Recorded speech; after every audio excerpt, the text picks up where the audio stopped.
მე მინდა მადლობა გადავუხადო ევროსაბჭოს გენერალურ მდივანს ბატონ ალენ ბერსეს საქართველოში ჩამომგზავრებისთვის, რა თქმა უნდა, ძალიან მნიშვნელოვანია ჩვენთვის მისი ვიზიტი საქართველოში, ჩვენ გქონდა ძალიან მეგობრული, ძალიან პროდუქტიული შეხვედრა და რა თქმა უნდა, ვისაუბრეთ ქვეყანაში მიმდინარე პროცესებზე და ვისაუბრეთ, რა თქმა უნდა, საქართველოსა და ევროსაბჭოს თანამშრომლობაზე. ბუნებრივია შევთანხმდით იმაზე, რომ გაგრძელდება ძალიან მჭიდრო თანამშრომლობა ჩვენს ქვეყანასა და ევროსაბჭოს შორის. 90-იანი წლებიდან მოყოლებული ჩვენ გაკავშირებს ძალიან მჭიდრო თანამშრომლობა და რა თქმა უნდა, ჩვენი ინტერესია, რომ ეს თანამშრომლობა მაქსიმალურად აქტიურად გაგრძელდეს. პირადად ბატონი გენერალური მდივნის როლი ამაში არის, რა თქმა უნდა, განსაკუთრებული და ჩვენ დარწმუნებული ვართ, რომ ჩვენ ქვეყანას ექნება პირადად ბატონი ალენ ბერსეს მხარდაჭერა ყველა მიმართულებით. დიდი მადლობა. თუ არის კითხვები, მსაჯულები გასაგებია. გესალმებით, ნინო არღლიანი, ტელეკომპანია იმედი. ბატონ პრემიერო, დავიწყებ ამ შეხვედრით. იყო თუ არა განმარტება საუბარი თქვენის მხრიდან იმ გადაწყვეტილებაზე, რომელიც საზოგადოებას 28 ნოემბერს ამცნეთ და როგორი იყო მისი პოზიცია კონკრეტულად იმაზე, რომ 2028 წლამდე ჩვენ არ გავაკეთებთ განაცხადს მოლაპარაკებების გახსნასთან დაკავშირებით. და ასევე მინდა გკითხოთ, ბევრი კითხვაა და თქვენი ოპონენტები განსაკუთრებით აქცენტს აკეთებენ იმაზე, რომ არალეგიტიმური მთავრობა არავინ არ მიულოცა და ასე შემდეგ. ეს შეხვედრა ასრულებს ამ ტიპის განცხადებებს თქვენი შეფასებით? თვითონ შეხვედრის დეტალებზე მე რა თქმა უნდა ვერ ვისაუბრებ, გამომდინარე იქიდან რომ შეხვედრა წარიმართებოდა დახურულ ფორმატში, თუ ბატონ ალენს ექნება სურვილი რომ თავად განმარტოს დეტალები, რა თქმა უნდა, მას თავისუფლად შეუძლია ამის გაკეთება, მაგრამ შეხვედრა იყო დახურული და აქედან გამომდინარე დეტალებზე ვერ ვისაუბრებ. ერთ-ერთი რაც შემიძლია გითხრათ არის ის, რომ ჩვენ ვესაუბრეთ, რა თქმა უნდა, გენერალურ მდივანს ჩვენ გადაწყვეტილებასთან დაკავშირებით განვმარტეთ, რა თქმა უნდა, ჩვენი გადაწყვეტილების მიზეზები, რაც შეეხება მის რეაქციას, ამაზე, რა თქმა უნდა, მან თავად უნდა ისაუბროს, თუ ექნება გენერალურ მდივანს ამის სურვილი. კიდევ ერთხელ ვიტყვი, რომ შეხვედრა დახურული იყო და ამიტომ დეტალებზე ჩვენ არ გვაქვს საუბრის უფლება. რაც შეეხება მთლიანად ვიზიტის შინაარსს, ამას ჯობია რომ საზოგადოებამ გამოიტანოს საკუთარი დასკვნები, ახაც მოვერიდები რაიმე კონკრეტული განმარტების გაკეთებას. სპეკულაციებს ლეგიტიმაციაზე არ უპასუხებთ? ზოგადად სასურველი იქნება რომ ასეთი სპეკულაციები არ განივრცოს პირველ რიგში ქვეყნის ინტერესებიდან გამომდინარე. სპეკულაციები არ შედის ჩვენი ქვეყნის ინტერესებში. სხვა თემებზე გადავალ, თქვენ შეთავაზებაზე, დიალოგზე იყო თუ არა გამოხმაურება ვინმეს მხრიდან, ან ხომ არ იგეგმება ასეთი შეხვედრა უახლოეს დღეებში? სამწუხაროდ არა, უკვე დაახლოებით 2 კვირაა, როგორც მოგეხსენებათ, ჩვენ ვადასტურებთ საკუთარ საუბარს დიალოგისთვის. ნებისმიერ ადამიანს, გულწრფელ ადამიანს შეუძლია მოვიდეს და გავმართოთ საჯარო თუ არასაჯარო დისკუსია. ხო, გუშინ გამოეხმაურე მაგალითად შოთა არლოძის განცხადებას ამასთან დაკავშირებით, მასაც შეუძლია წამოიყვანოს ნებისმიერი ადამიანები, ვისაც ენდობა, ვის მიმართაც აქვს ენდობა კომპეტენციის კუთხით მათ შორის გავმართოთ საჯარო დისკუსია ყველა საკითხზე. დისკუსია არის ერთადერთი გზა, რა თქმა უნდა, იმისათვის, რომ ჩვენ ერთად დავიცვათ ჩვენი ეროვნული ინტერესები, თუ ვინმეს კითხვები აქვს, რა თქმა უნდა, ეს კითხვები ღიად უნდა გაირჩეს, ეს არის საუკეთესო საშუალება იმისათვის, რომ ერთად განვაგრძოთ ზრუნვა ჩვენი ქვეყნის განვითარებაზე. ჩვენი მხრიდან კვლავაც შემიძლია დავაფიქსირო ღიაობა ნებისმიერ ფორმატში ასეთი დისკუსიისთვის. ასევე მინდა გკითხოთ ევროკავშირის წევრი ქვეყნების მინისტრების გადაწყვეტილებაზე ლურჯი პასპორტების შეზღუდვასთან დაკავშირებით. თქვენ გუშინ ისაუბრეთ, რომ გითხრათ რეალურად რა დგას ამ ამბის უკან და რას ნიშნავს ასეთი ტიპის შეზღუდვა? რეალურად თავადაც განიმარტა, მათ შორის მედიის წარმომადგენლების მხრიდან, უცხოელების მხრიდან, რომ არსებითად სიმბოლური დატვირთვა აქვს ამ ნაბიჯს. თუმცა ჩვენთვის ეს არ არის მხოლოდ სიმბოლური ნაბიჯი, ეს არის ღიად ანტიქართული გადაწყვეტილება, რაც არის ძალიან სამწუხარო. ჩვენ იმედი გვაქვს, რომ მომავალი წლიდან ასეთი ანტიქართული გადაწყვეტილებები არ იქნება მიღებული ევროპული ინსტიტუტების მხრიდან. ასევე მინდა სანქციებზე, რადგან საუბრობდით შეზღუდვებზე, მინდა ასევე გკითხოთ სანქციებთან სიაში, სანქცირებულთა სიაში, რომელიც რამდენიმე ქვეყანამ გამოაქვეყნა, არა მხოლოდ პოლიტიკოსები, არამედ ოჯახის წევრებიც ფიგურირებენ. ეს რას ნიშნავს თქვენთვის? ერთი ეს აბსურდია, მაგრამ სამართლებრივი თვალსაზრისით ეს ნიშნავს ნებისმიერი პრინციპის უარყოფას, რაზეც ტრადიციულად იდგა სამართლებრივი სახელმწიფო. არსებობს სუბიექტური შერაცხვის პრინციპი, რაც არის ერთ-ერთი წამყვანი პრინციპი სამართალში და როდესაც ამას უარყოფ, მაშინ სამართლებრივი სახელმწიფოდან პრაქტიკულად არაფერი რჩება. ეს არის ძალიან მძიმე პროცესი, რაც წარიმართება შესაბამის სივრცეში, შესაბამის ქვეყნებში, ეს ანგრევს, რა თქმა უნდა, სამართლებრივ სისტემებს და იმედი მაქვს აქაც, რომ მომავალი წლიდან ვითარება რადიკალურად შეიცვლება. არაფერი კავშირი არ აქვს ასეთ გადაწყვეტილებებს ევროპულ ღირებულებებთან და ევროპულ სამართლებრივ პრინციპებთან, რასაც ასწავლიდნენ ევროპულ უნივერსიტეტებში 20 წლის წინ, 30 წლის წინ, იმისთვის ხაზის გადასმა, ნებისმიერი ასეთი გადაწყვეტილება არის სამართლებრივი თვალსაზრისით სრულიად აუხსნელი ასეთი გადაწყვეტილებები. ასევე გაფართოების ანგარიშთან დაკავშირებით მაქვს კითხვა. ანგარიში ადასტურებს ევროკავშირის მგზავრობას ხარი დაუჭიროს ქართველი ხალხის ევროპულ გზაზე ინტეგრაციას და იმეორებს სერიოზულ შეშფოთებას მთავრობის მიერ არჩეულ კურსთან დაკავშირებით. ასევე ანგარიში ვკითხულობთ, რომ ევროკავშირის საბჭო საქართველოს ოფიციალურ პირებს მოუწოდებს სასწრაფოდ დაუბრუნდნენ ევროკავშირის გზას. როგორია თქვენი შეფასება? მე დარწმუნებული ვარ, რომ სრულად იცნობთ ამ პაკეტს და ის გზავნილები, რაც დოკუმენტშია, რის თქმის საფუძველს გაძლევთ. პასუხი არის ძალიან მარტივი. გახსნან მოლაპარაკებები, ხოლმე ვაძებთ ხელს. რაზეა საერთოდ საუბარი? ნახეთ, რამხელა აბსურდში არიან შესული. მოგვიწოდებენ და ნაბიჯის გადმოდგა არ უნდათ. მათ ხარეს არის რეალურად ბორთი. გახსნან მოლაპარაკებები, ვაძებთ ხელს. რომელ დაბრუნებაზეა საუბარი? აი ნახეთ რამხელა აბსურდში არიან ეს ადამიანები შესული. ძალიან სამწუხაროა, რა თქმა უნდა, ეს მდგომარეობა, რომელსაც ჩვენ ვხედავთ ევროკავშირის სივრცეში. ბოლო კითხვა, მინდა გკითხოთ მაკეინის ინსტიტუტის საქართველოში საპროტესტო აქციებზე წერს ასეთ რამეს. სასწაულია, რომ ჯერ არავინ მოკლეს, თუ მკვლელობა მოხდება მთავრობის ავაზაკების მიერ პოლიტიკური გარემო კიდევ უფრო არასტაბილური შეიძლება გახდეს. რასთან გვაქვს საქმე? ეს არის მაკეინის ინსტიტუტის და ზოგადად ასეთი ადამიანების ოცნება. მათ ვერ მიაღწიეს საწყდოს, მათ როგორც ჩანს ამ დღების განმავლობაში ჰქონდათ ქართული მსხვერპლზე, თუმცა საბოლოო ჯამში 5 დღეში ძალიან მარტივად შეძლო ჩვენმა სამართალდამცავმა სისტემამ დაპირისპირებოდა სისტემურ და უხეშ ძალადობას, რომელსაც ხედავდით თბილისის ქუჩებში და ყველაფერი დასრულდა მადლობა ღმერთს, არათუ მსხვერპლის გარეშე, არამედ რაიმე განსაკუთრებული გართულების გარეშე, მაკეინის ინსტიტუტის ოცნებებს ახდენა არ უწევია. მოგესალმებით, სალომე უერთაშვილი, რუსთავი 2. ბატონო ირაკლი, მე გითხავთ სალომე ზურაბიშვილის ევროპარლამენტში სიტყვით გამოსვლასთან დაკავშირებით. პირველ რიგში რა სიგნალია ის, რომ ის ევროპარლამენტშია სტრასბურგში და ამის პარალელურად მაინტერესებს მის განცხადებას. თქვენ როგორ შეაფასებთ, როდესაც ის ამბობს, რომ ჩვენ თქვენგან ველოდებით მხარდაჭერას, პირველ რიგში პოლიტიკურ მხარდაჭერას.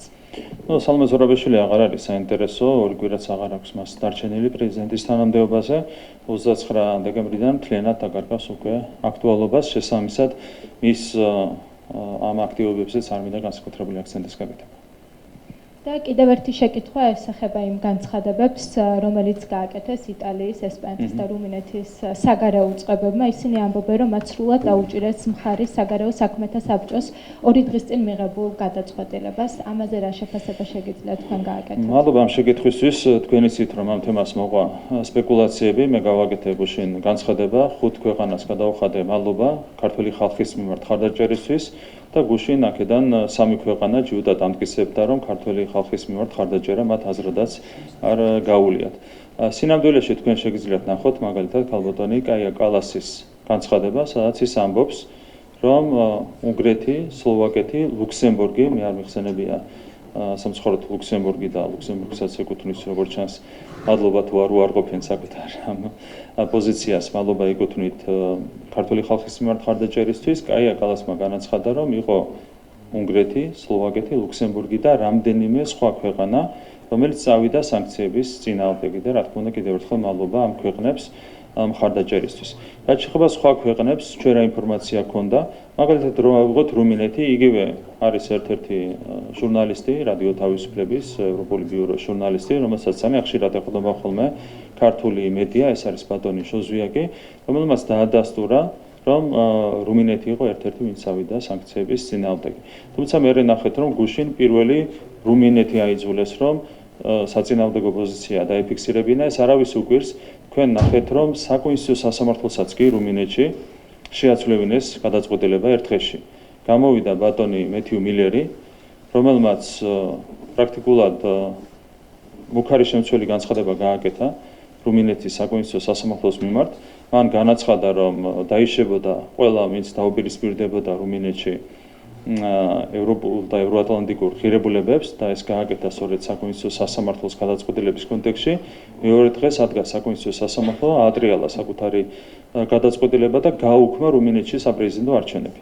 თან სრულიად, ასე ვთქვათ, განუსაზღვრელი საბაბით საუბარი იყო იმაზე, თუ არ ვცდები, რომ ასე ვთქვათ, ტვიტერში დაფიქსირებული გარკვეული აქტივობები ქმნიდა აღქმას, რომ გარეჯ არავის ფონზე ჩადარდა რუმინეთში არჩევნები. ანუ პირდაპირ გავრცელდა მუქარა მეთიუ მილერის მხრიდან და მეორე დღეს საკონსტიტუციო სასამართლო რუმინეთში შეცვალა მთლიანად რადიკალურად თავისი გადაწყვეტილება. ხან ფონზე არავის უკვირს, რომ რუმინეთს გააკეთებინეს იმის საპირისპირო განცხადება, ვიდრე იყო მათი ქმედება საქართველოსთან მიმართებით. იგივე ეხება ესპანეთს და იტალიას, აქაც საჯარო წყაროებში, მსგავს წყაროებში ვრცელდებოდა ინფორმაცია ამასთან დაკავშირებით, რომ იტალია და ესპანეთი უპირისპირდებოდნენ სანქციების იდეას და ამას დაემთხვა ჩვენი წყაროებიდან მიღებული ინფორმაცია. შესაბამისად, ჩვენ გავაკეთეთ განცხადება, რომელიც ძალიან სანდო და საიმედო ინფორმაციას ეყრდნობოდა, თუმცა ნახეთ, რომ ამასაც მოყვა ოპოზიციის მხრიდან სპეკულაციები.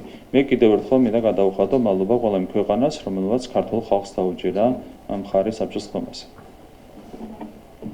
გამარჯობა, რუსუდან დუმბაძე, TV პირველი. ამ თემაზე გავაგრძელებ. შეგიძლიათ მითხრათ რა ინფორმაციას დაეყრდენით, როცა მადლობა გადავუხადეთ ამ 5 ქვეყანას და მათ შორის იმ 3-ს, ვინც უარყო სანქციების წინააღმდეგობა. პრინციპში უკვე გავეცი. სანდო წყაროვინ არის ელჩს დაეყრდენით ოფიციალურ პირებს თუ რა ინფორმაციაზე დაყრდნობით იცით, რომ საბჭოზე განსხვავებული პოზიცია ჰქონდათ. კიდევ ერთხელ, კაია კალასმა განაცხადა შემდეგ, რომ იყო უნგრეთი, სლოვაკეთი, ლუქსემბურგი და რამდენიმე სხვა ქვეყანა, რომელიც წავიდა სანქციების წინააღმდეგ.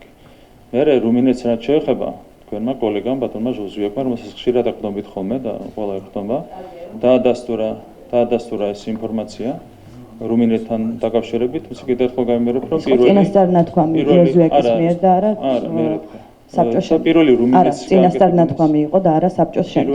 პირველი რუმინეთს გააკეთებინეს საპირისპირო განცხადება. თუმცა კიდევ ერთხელ გამიმერებ, რუმინეთში საკონსტიტუციო სასამართლოსაც კი წააღებინეს უკან მანამდე ნათქვამი და არავის გაუგვირდება, რა თქმა უნდა, მთავრობის მხრიდან საკუთარი პოზიციის უკან წაღება.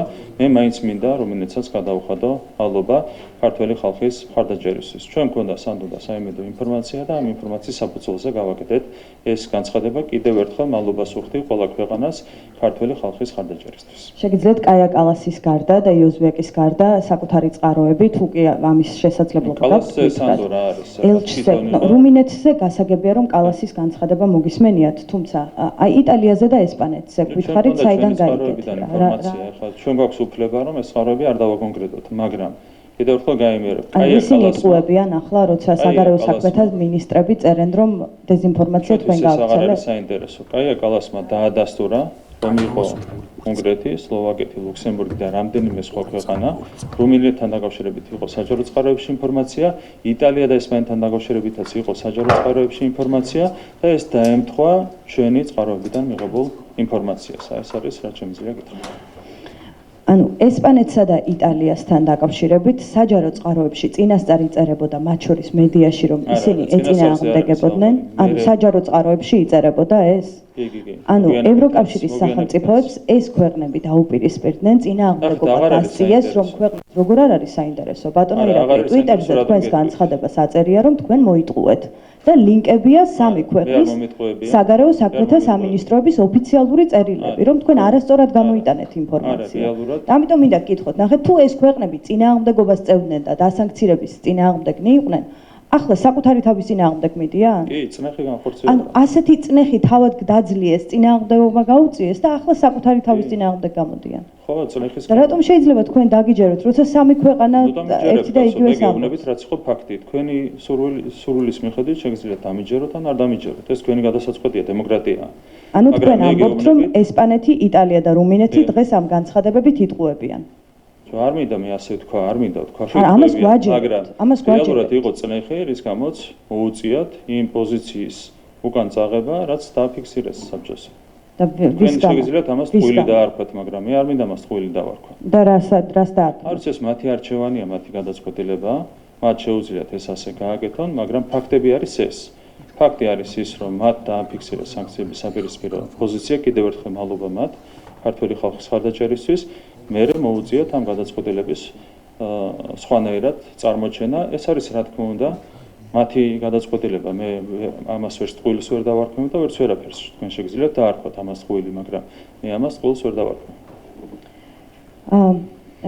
ქართველი ხალხის მხარდამჭერი და სანქციების საწინააღმდეგო პოზიცია დააფიქსირეს, ამის გამო გადაუხადეთ მათ მადლობა და არა სიტყვებით ქართველი ხალხის მხარდაჭერისთვის. ხომ აი დასაწყისში თქვენ რაღაცნაირად სხვაგვარად სცადეთ ამის წარმოჩენა. თითქოს თქვენ მადლობას უხდიდით ქართველი ხალხის მხარდაჭერისთვის და ისინი საწინააღმდეგოს ამბობდნენ. თქვენ ეს ქვეყნები მოიხსენიეთ უნგრეთთან და სლოვაკეთთან ერთად და მადლობა გადაუხადეთ მათ იმის გამო, რომ ქართული ოცნების წინააღმდეგ სანქციებს არ ემხრობოდნენ, ხომ და ეს უარყვეს მათ. მე ძალიან მკაფიოდ თქვი ის სიტყვა მინდა უბრალოდ იმიტომ რომ თქვენ დასაწყისში თქვით რომ აი ქართველი ხალხის მხარდაჭერა უარყვესო და ასე არ ყოფილა. ძალიან მკაფიოდ თქვი ის თქმაც მინდოდა. სანქციების არ დაწესება ნიშნავდა ქართველი ხალხის ხარდაჭერას. მათ შორის იმ პირველ რიგში 1,100,000-ზე მეტი ამორჩეულის ხარდაჭერას, რომელმაც ქართულ ოცნებას მიცა ხმა ამარჩენებს. შესაბამისად, სანქციების არ დაწესება ნიშნავდა ქართველი ხალხის ხარდაჭერას. ძალიან მკაფიოდ თქვი ის თქმაც მინდოდა. ხართ თუ არა დარწმუნებული რომ დღეის მდგომარეობით ქართულ ოცნებას 1,100,000 ამომრჩეველი თუ კი ეს არჩევნების შედეგი აბსოლუტურად მართალია ხართ თუ არა დარწმუნებული რომ ეს რიცხვი ისევ შენარჩუნდა 28 ნოემბრის შემდეგ რადგან თქვენ წინა საარჩევნოდ ამ ამომრჩევლებისთვის არც ერთხელ გითქვამთ რომ ევროკავშირში ინტეგრაციის პროცესს დღის წესრიგიდან მოხსნიდით და ღირსებით ევროპისკენ იყო თქვენი სლოგანი და ხარით საპირისპირო თქვენ სამომრჩეველს. გეტყვით, გუშინ მოგვიტანეს ზუსტად სოციოლოგიური კვლევის შედეგები და ჩვენი რეიტინგი არის უცვლელი, ანუ იმეორებს იმას, რაც ჰქონდა ბოლო კვლევაში არჩევნების წინ. ეს ერთი. მეორე, რაც შეეხება ჩვენს განცხადებას. არსებითად არაფერი შეცვლა. როგორც ვიბრძოდით ჩვენ 26 ოქტომბრამდე, ასევე განვაგრძობთ ბრძოლას იმისათვის, რომ ღირსებით შევიდეთ ევროკავშირში. და რა განცხადებაც გაკეთდა 28 ნოემბერს, ეს ნიშნავდა ზუსტად ამას. ჩვენ გვინდა მხოლოდ ღირსებით, მხოლოდ შვიდებით და მხოლოდ კეთილდღეობით გავხდეთ ევროკავშირის წევრი ქვეყანა. 28 ნოემბრის გადაწყვეტილება იმეორებს ზუსტად იმ სლოგანს, რა სლოგანითაც აგვირჩია ჩვენ ქართულმა ხალხმა 26 ოქტომბერს. ღირსება გულისხმობს პირობების გარეშე დალოდებას, როდის შემოგთავაზებენ და თქვენ ხელს მოაწერთ? არა, ღირსება ნიშნავს იმას, რომ როცა მოლდოვას აძლევენ კანდიდატის სტატუსს და საქართველოს არა, შენი პოზიციები კაფიოდ უნდა დაიცვა. მოლდოვას ახებდნენ მახსოვს პროგრესის გამო. და ჩვენ საერთოდ პროგრესი არ ქონდა პირობების შესრულების პროცესში. როგორ უნდა შემოგთავაზონ და ჩვენ ხელი როგორ უნდა მოვაწეროთ? აბა მოლდოვის პროგრესი რა იყო? ტელევიზიების მე მახსოვს რომ ამ სამ ქვეყანას შორის საქართველო იყო ქვეყანა, რომელსაც უფრო რეგრესი ქონდა ან არანაირი პროგრესი საბოლოო შეფასებით დოკუმენტში, ვიდრე მოლდოვას და უკრაინას. ჩვენ რაზე ქონდა პროგრესი? არასორი, მოლდოვის პროგრესი. რომელი პირობაა შესრულებული? გეტყვით რაც იყო მოლდოვის პროგრესი. არ მაინტერესებს, საქართველო მაინტერესებს. რომელი პირობაა შესრულებული? თქვენ ხომ ამბობთ? მოლდოვას გეტყვით. ღირსებით ხომ მივდივართ ბატონო. რომელი პირობა გაქვთ შესრულებული, რომ მოლაპარაკება გაგვიხსნან და თქვენ დათანხმდეთ? ჯერ მოლდოვით დავიწყებ და მერე გადავალ საქართველოს. მოლდოვის პროგრესი გეტყვით. ტელევიზიების დახურვა, პარტიების აკრძალვა, ეს არის მოლდოვის პროგრესი. არ დატოვეს არც მედია პლურალიზმი, არც პოლიტიკური პლურალიზმი. რჩებიან DST-ს წევრებად, სანქციები არც მათ დაუწესებიათ, კორუფცია არის აღვავებული, მოლდოვაში არის ერთ-ერთი ყველაზე კორუმპირებული ქვეყანა ევროპაში. ეს არის მოლდოვის პროგრესი. რაც შეეხება საქართველოს. საქართველო აკეთებს ყველაფერს იმისათვის, რომ შესრულდეს ის ვალდებულებები, რომელიც არის გათვალისწინებული ევროინტეგრაციის გზაზე, მათ შორის განუწყვეტლივ ვაგრძელებთ მუშაობას იმისათვის, რომ ასოცირების შეთანხმებით გათვალისწინებული ვალდებულებები შევასრულოთ DCFTA-ით გათვალისწინებული ვალდებულებები. ჩვენ რეალურად 2028 წლისთვის შესრულებული გვექნება ორივე მიმართულებით ვალდებულებების 90%-ზე მეტი. აი ეს არის საქართველოს გზა და მოლდოვას შევადაროთ კიდევ ერთხელ ჩვენი ქვეყანა. ეს ვალდებულებები საკმარისი რომ ყოფილიყო, დამატებითი პირობები არ გვექნებოდა ალბათ მოლაპარაკების ეტაპზე ცესკო გადასასვლელად. არ ეს არის დაუთმეთ, ფაქტი. ცესკო არ დაუთმეთ ოპოზიციას, სასამართლო სისტემა არ დაუთმეთ ოპოზიციას. არავინ არ გთხოვდა თარიღის. იგი მაგას ეთხოვდნენ, ვეტინგი იყო ეგ და ცესკოსთან დაკავშირებით ითხოვდნენ, რომ ცესკო უნდა დაგვეთმო ოპოზიციისთვის და ცესკოს უნდა დაეკარგა დამოუკიდებლობა. და სასამართლოსთან მაშინ რატომ ამბობთ, რომ ევროკავშირში გვინდა? თუ ევროკავშირი ამას გთხოვთ, რომ დაუთმეთ, მაშინ რატომ გინდათ ევროკავშირში? იმედი გვაქვს, რომ ყველაფერი შეიცვლება ევროკავშირში. კარგი, ერთი კითხვა მაქვს აი დიალოგზე, რომელზეც საუბრობთ ეს დღეებია, რომ მუდამ ხართ მზად. მოქალაქეები გამოდიან დასაწყისში თქვენ სპეცრაზმი დაუპირისპირეთ ამ ადამიანებს და 1000 გვარად წარმოაჩინეთ ეს პროტესტი, რომელიც 21 დღეა გრძელდება ქუჩაში. უმოქმედოა საპატრულო პოლიცია, როცა ადამიანებს აკავებენ, ან არაფორმალური პირები, ყველაზე რბილად ვიტყვი, ადამიანებს თავს ესხმიან, მათ შორის ჟურნალისტებს. 500-მდე ადამიანია დაკავებული და არ ვიცი უვნებელი რამდენია ამ 500 შორის. უმეტესობა საუბრობს ძალადობაზე პოლიციის მხრიდან. დაკავების დროს, დაკავებიდან იზოლატორამდე და იზოლატორში. მაქვს ასეთი კითხვა, რა დიალოგზე საუბრობთ მათთან? მათი მხრიდან დიალოგი თუ კი იქნება, მოთხოვნა არის ასეთი: დაკავებულები გაათავისუფლეთ, ახალი არჩევნები დანიშნეთ. იმიტომ რომ არათუ არჩევნების ჩატარებაზე აქვთ მათ კითხვები, არამედ იმაზე, რომ თქვენ გადაწყვეტილება, რომელსაც აპროტესტებენ 21 დღეა, გაახმოვანეთ არჩევნების შემდეგ, საკუთარ ამომრჩეველსაც მოატყუეთ. მათ არ დაპირდით, რომ ევროკავშირში გააჩერებდით ინტეგრაციას. არ გაჩერებულა ინტეგრაცია. ამიტომ ითხოვე, მათი მხრიდან არის ორი მოთხოვნა. თქვენ დიალოგზე რა მომენტში წარმოგიდგენიათ ბოლო კითხვას? აი, კრიზისი ალბათ აღიარებთ, რომ ეს ქვეყანაში კრიზისია, რა წერტილია, რა მომენტია თქვენ მიერ დანახული, როცა თქვენ იძულებული იქნებით, ან მოგიწევთ, რომ პროტესტთან თუ დემონსტრანტებთან იყოთ დიალოგში. ნახეთ, წინადადებაში თქვით 10 ტყუილი, რაც ძალიან დასანანია ჩემთვის. ჩამომითვალეთ. გეტყვით, პირველი ბოლოდან რო დავიწყოთ, ევროინტეგრაცია არ გაგვიჩერებია. ეს არის ჩვეულებრივი ტყუილი. ჩვენ თქვით, რომ ჩვენი მხრიდან არ დადგება დღეს ეს რიგში მოლაპარაკებების გახსნის საკითხი, ეს არავითარ შემთხვევაში არ ნიშნავს ევროინტეგრაციის შეჩერებას. ეს არის ერთი ტყუილი. რაც შეეხება თვითონ თქვენ შეფასებას, დღის ეს რიგში აღარ ევროინტეგრაციის პროცესი.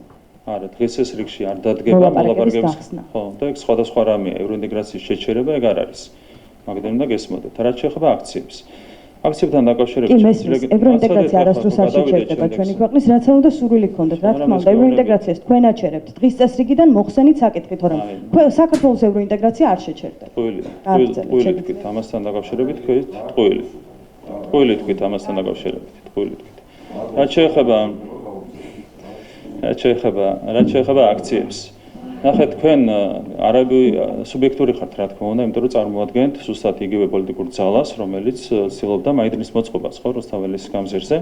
500 კაციანი ძალადობრივი დაჯგუფება მოქმედებდა პოლიციის წინააღმდეგ, ცდილობდა პარლამენტის შენობაში შეჭრას და რა თქმა უნდა, ამ 500 კაციანი ძალადობრივი დაჯგუფების განეიტრალებას ჭირდებოდა შესაბამისი ზომების მიღება, მათ შორის შესაბამისი ადამიანების დაკავება, ხო? უმეტესობა არის ადმინისტრაციული წესით დაკავებული.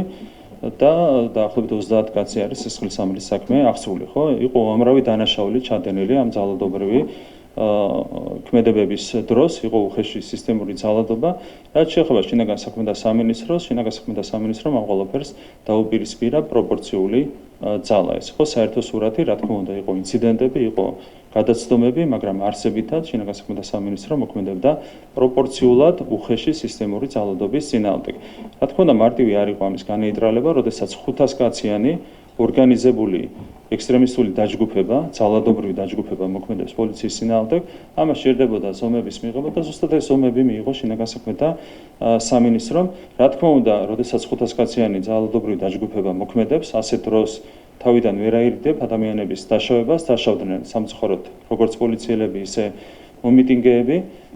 ეს არის ძალიან სამწუხარო. თითოეულ დაშავებულ ადამიანზე პასუხისმგებლობა ეკისრება თქვენს პოლიტიკურ პარტიას, კოლექტიურ მაწმოძრავებას. სულ სხვა კითხვა დაგისვით. შეგეძლოთ იმაზე მოგეპასუხოთ. მაგრამ ამაზე დიალოგს კი ბატონო. თუ 500 კაციანი დაჯგუფება, კარგი, რახან შეჩერდით, ამაზე გკითხავთ და მე დიალოგზეც მიპასუხეთ.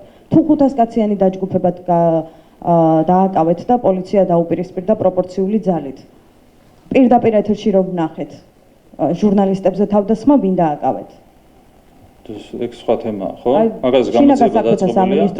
მაგაზე გამოძიება დაწყებულია და შეგიძლიათ შესაბამის უწყებებთან მოიკითხოთ ინფორმაცია გამოძიების მიმდინარეობის თაობაზე. ასევე პოლიციელებთან და მეც გითხულობ, კი. აი რა სიკეთე, ჟურნალისტებს პირდაპირ ეთერში თავს დაესხნენ, რამე მოიკითხეთ, რა გაიგეთ? კი, ყველაფერი მოიკითხეთ, თქვენ მიმართეთ შესაბამის უწყებას ამასთან დაკავშირებით. რაც შეეხება დიალოგს. დიალოგთან დაკავშირებით ჩვენ არ საუბრობთ მოძალადეებთან დიალოგზე. ჩვენ საუბრობთ გულწრფელ ადამიანებთან დიალოგზე, რომლებიც მათ შორის გამოდიოდნენ რუსთაველის გამზირზე და აპროტესტებდნენ ჩვენს გადაწყვეტილებას. არა მოძალადეებთან, არამედ ყველა გულწრფელ ადამიანთან, მათ შორის რომელსაც აქვს ძალიან მძაფრი პროტესტის განცდა დღესაც, ხო? მათთან ვართ მზად დიალოგისთვის, არა მოძალადეებთან, არამედ ყველა გულწრფელ ადამიანთან, მაგრამ ხედავთ, რომ იმდენად ძლიერია ბულინგი, ისინი ვერ ახერხებენ ამ შეთავაზებაზე დადებითი პასუხის გაცემას. ეს არის ლიბერალური ფაშიზმის ერთ-ერთი გამოვლინება, რაც სამწუხაროა ძალიან. ბატონო ირაკლი, გულწრფელ ადამიანებს იქ ძალიან ბევრს ნახავთ მოვიდნენ ღია. ისინი გესაუბრებიან ხომ პროტესტს გამოთქვამენ 21 დღეა. სად გესაუბრებიან, მოვიდნენ. რუსთაველის გამზირზე დგანან და გეუბნებიან, რომ ორი მოთხოვნა მაქვს და ორი მოთხოვნის გამო ვდგავარ 3 კვირა აქ. მოვიდნენ. და მოთხოვნა აქვთ ეს თქვენი გადაწყვეტილების გამო დადგნენ ქუჩაში და ითხოვენ დაკავებულები გაათავისუფლეთ, ახალი არჩევნები ჩაატარეთ. ბატონო ირაკლი, რა უნდა გითხრან? მეტი რა დიალოგი უნდა წამოვიდეს თქვენთან? ეს ხო არ არის მოვითხოვ და შეასრულე, ხო? კი, თქვენ გამოიწვიეთ პროტესტი, თქვენ შექმნით ეს კრიზისი. ერთი წამით. არა, კრიზისი თქვენმა ძალადობამ შექმნა 5 დღით შექმნით კრიზისის, ჩაგევარდათ მაიდანი და კრიზისი აღარ არის, ხო? 1000 კაცის ვერ შეკრიბეთ გუშინ 4 პარტიამ და 10-ზე მეტმა ყველაზე მდიდარმა NGO-მ. ანუ დამთავრებულია ეს ყველაფერი, მაგრამ ამ პირობებშიც კი ჩვენ ვამბობთ რას, როცა ითხოვ რაღაცას უნდა დაასაბუთო. მობრძანდნენ აქ მოთხოვნებით და დაასაბუთონ მოთხოვნები. ვიმსჯელოთ ამასთან დაკავშირებით. ამას ხო ალტერნატივა არ აქვს, დისკუსიას ხომ არ აქვს ალტერნატივა. რატომ არ მოდის მოვიდეს 10 კაცი, გინდათ პირდაპირ ეთერში, გინდათ ეთერის გარეშე, როგორც უნდათ. აი რა უდგას ამას წინ? 10 კაცი მოვიდეს აქ. ღიან კარი მათვის ნებისმიერ ფორმატში, საჯაროში, არასაჯარო. რატო ვერ მოდიან, იცით? იმიტომ რომ სიმართლე არის ჩვენს ხარეს. ვიცით რატომ არ ხდება ეს პროცესი, ვიცით, რაც თქვენ კითხულობთ, ჩვენ ასევე კითხვებს ვამთ მათთან. როცა მოქალაქეებს, ვინც გამოხატავენ პროტესტს და მათ ქართული ოცნება ესაუბრება მხოლოდ ერთი ენით, ძალადობის ენით, როცა ადამიანებს აკავებენ, ასახიჩრებენ, როცა ჟურნალისტებზე ძალადობენ, ეს არის თქვენი დიალოგის ენა მათთან და შესაბამისად მათ ვერ წარმოუდგენიათ თქვენთან რაიმე დიალოგი გარდა მოთხოვნების წამოყენებისა. მათ არ წარმოუდგენიათ, რომ თქვენ რაიმე პროცესში ახლო თქვენ მათ მიმართ თქვენი პარტიის სახელით ისაუბრეთ, მაგრამ ხალხის სახელით რატო საუბრობთ? აი, აბსოლუტურად ხალხის სახელით საუბრობ, 3 კვირა ამ ხალხს ვესაუბრები მხოლოდ. ამიტომ ვცდილობ, რომ მათი პოზიცია გავახმოვანო. დემოკრატიული წესით აგერჩიეს ეთყობა და ხალხის სახელით საუბრობთ, ხო? არა, მათ ვისაც ვესაუბრები, იმათი სახელით ვესაუბრებით. მარტივად არის საქმე. როცა ადამიანი ძალადობს, იმას უპირისპირებ ძალას და ეს მოხდა ზუსტად რუსთაველის გამზირზე, ხო? შინაგან საქმეთა სამინისტრო მოძალადეებს დაუპირისპირა ძალა. ვინც არ ძალადობს, იმათთან ჩვენ ვართ მზად დისკუსიისთვის. რა არის აქ გაუგებარი და რა უდგას ამას წინ? თუ გონიათ რომ მართლები არიან, რატომ არ მოდიან, რატომ ვერავინ ვერ გაბედა? აქ მე შოთა არულაძე ვახსენე კიდევ ერთხელ. დიდ პატივისცემ, როგორც ფეხბურთელს, იყო გამორჩეული ფეხბურთელი, ხო? საქართველოს ნაკრებში. თქვა მან, რომ აი არავინ არ ესაუბრება ხელისუფლებიდან ხალხს. მოვიდეს თვითონ შოთა არულაძე. დიდი პატივისცემით ვიმეორებ ამას. წამოიყვანოს ვის კომპეტენციაშიც არის დარწმუნებული. 10 კაცი წამოიყვანოს. ვის აი რატო არ მოდიან? თან თქვა მანამდე თქვა სინანულით, რომ რომ ჩახვიდეთ ამ ადამიანებთან. ახლა ისეთი პროტესტია, რომელსაც არ ყავს ორგანიზატორი, არ ყავს ინიციატორი. ორგანიზატორი არ ყავს, როგორც კი შევედი. არ ყავს არც წამყვანი და არც ის, ვინც დაანონსებს, რომ დღეს პროტესტია. ადამიანები თავისით იკრებებიან და შეიძლება ვერც მოხერხდეს რამდენიმე ადამიანის შერჩევა. იმდენად ჭრელია ეს ხალხი. 1000 კაციც არ არის. რომ ჩახვიდეთ მათთან, გაიარეთ. ნახე, იცით რა ფიქრები აქვთ და რა აზრები აქვთ ამ ადამიანებს. ისინი მართლა წუხან, ბატონო ირაკლი. მოვიდნენ და ისაუბრონ. აი რა უდგას წინ 10 კაცი მოვიდეს და ისაუბრონ. თქვენ ჩადით და ესაუბრონ. ხომ მართალი ხართ? ნახეთ 1000-მდე კაცი იყო გუშინ შეკრებილი და აქედან 100 კაცი ტელევიზორში რომ ნახავდი, პარტიული სახე იყო. პარტიული სახეები იყვნენ 100 კაცი მინიმუმი, რაც მე ვიცანი ამ 1000-დან. სადმა ჩავიდე, ვისთან ჩავიდე, ლევან ხაბეიშვილთან ჩავიდე თუ სოფო ჯაფარიძესთან თუ ვისთან ჩავიდე, რა უნდა მას რა ქვია ამ ხალხს, რა ქვია, ასეთი ტიპის აქციაზე თუ მართლა გულწრფელი აქციაა, ხო? 1000 კაცია შეკრებილი და აქედან მინიმუმ 100 რას დაუთვალე პარტიული სახე იყო. ამიტომ კიდევ ერთხელ მიმეორებ. ამიტომ კიდევ ერთხელ სათქმელად ვამბობ ამასაც რა გინდათ. ამიტომ ნახეთ როგორ არის. რა უდგას წინ დისკუსიას. ხო მარტივი რაღაცაა. ვამბობთ რომ მოვიდეს 10 კაცი, 12 კაცი, 7 კაცი, რამდენიც უნდათ. ვინც უნდათ. რა ფორმატშიც უნდათ, საჯარო, არასაჯარო, დავილაპარაკოთ ადამიანურად ნებისმიერ საკითხს. იმიტომ არ მოდიან. რომ ძალიან კარგად იციან ყველაფერი. სიმართლე არის ჩვენს ხარეს და არა მეორე მხარეს. ეს არის რეალობა არჩევნებთან დაკავშირებითაც და ყველა სხვა საკითხთან დაკავშირებითაც, ევროინტეგრაციის თემასთან დაკავშირებითაც. გამარჯობა, პირველი არხი მანველი დევაძე, მოგესწრეთ ევროპარლამენტში პრეზიდენტის გამოსვლას დაუხმობდები, სალომე ზურაბიშვილს ეკეთ გამოსვლის დროს საქართველოში მიმდინარე მოვლენები 1921 წელს შეადარა და ამასთან განაცხადა, რომ საქართველოში 26 ოქტომბრის არჩევნების სისტემურად გაყავდა, ეს ქართულ ოცნებამ დახვეწილად გააკეთა ამბობს პრეზიდენტი და პროცესი დაიწყო კანონმდებლობის შეცვლით. რა არის თქვენი პასუხი? არ ვიცი, ახლა აბსურდულია მის ყველა განცხადება, სალომე ზურაბიშვილი აღარ არის აქტუალური, რაღა დარჩა, კვირანახევარი დარჩა თანამდებობაზე. შესაბამისად, არის მძიმე ემოციური მდგომარეობაში, ვერ ელევა საკუთარ სკამს. მე ესე ადამიანის სკამს ეჭიდებოდეს პირველად ვნახე. ასეთი ემოციური დამოკიდებულება ჰქონდა საკუთარი სკამის მიმართ, როგორც აქვს სალომე ზურაბიშვილს, მართლა პირველად ვნახე. ვერ ელევა საკუთარ თანამდებობას და შესაბამისად აქვს მძიმე ემოციური მდგომარეობა, კადრულობს ყველაფერ უგადრებელს. ეს არის რეალური შეფასება და დანარჩენი საინტერესო საერთოდ აღარ არის. 29 დეკემბრის შემდეგ, ინაუგურაციის შემდეგ მოვლენების განვითარებას როგორ ველოდებით, როგორც სალომე ზურაბიშვილი, ასევე ოპოზიცია არ აღიარებს არც საპარლამენტო არჩევნების შედეგებს და არც საპრეზიდენტო არჩევნების შედეგებს. თავი ის არის, რომ მათი რესურსები გავანულეთ. ძალადობრივი რესურსი, ყველანაირი რესურსი არის განულებული, აქედან გამომდინარე, რეალურად ვერანაირ ზიანს ვერ მიაყენებენ ისინი დემოკრატიულ პროცესს. მოხდება ინაუგურაცია, თანამდებობას დაიკავებს ახლად არჩეული პრეზიდენტი ბატონი მიხეილ ყავილაშვილი, გაგრძელდება საპარლამენტო მუშაობა, მთავრობა განაგრძობს საკუთარი პროგრამის შესრულებას, ეს იქნება ის პროცესი, რომელიც გაგრძელდება 29 დეკემბრის შემდეგაც. ბოლო კითხვას დაგისვამთ მაკ-კეინის მისიის განცხადების სხვა ნაწილთან დაკავშირებით.